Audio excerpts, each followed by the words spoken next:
వందల కొద్ది బోట్లు కావాలి, వందల కొద్ది ట్రాక్టర్లు, వాహనాలు కావాలి.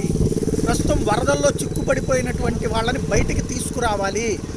నీళ్లల్లో ఉండిపోయారు. ఈ నీళ్లు క్రమక్రమంగా పెరుగుతూ ఉన్నాయి. ప్రభుత్వం ఆలోచించాలి. ఇదిగో ఇది పరిస్థితి. వరదలు ఎక్కడ దాకా వచ్చేసినాయి అంటే ఫ్లైఓవర్ రామకోట దాకా వచ్చేసింది. మేము ఇందాక నేను మొట్టమొదటి వీడియో చేసినప్పుడు చూస్తే ఇప్పుడు క్రమంగా ఈ ప్రాంతాలకు కూడా చేరుకుంటుంది వరద. క్రమంగా ఈ ప్రాంతాలంటే ఇప్పుడు లోపల ఉన్నటువంటి వాళ్ళ పరిస్థితి ఏంటో తెలియదు. వాళ్ళని ఎలా బయటకు తీసుకొస్తారో తెలియదు.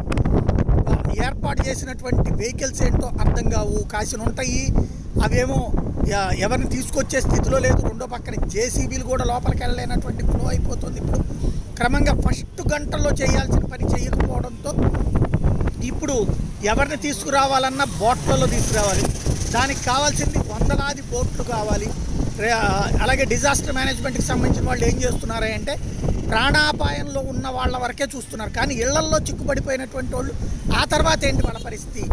ఇళ్ళు కూలిపోతే పరిస్థితి ఏంటి? ఇళ్ళ కిందలో ఫస్ట్ ఫ్లోర్లు సెకండ్ ఫ్లోర్లోకి వచ్చేసినాయి అంటే ఆ స్థాయిలో కావాలి. ముందు ప్రాణాపాయంలో ఉన్న వాళ్ళే డిజాస్టర్ మేనేజ్మెంట్ వాళ్ళు రక్షించాలి.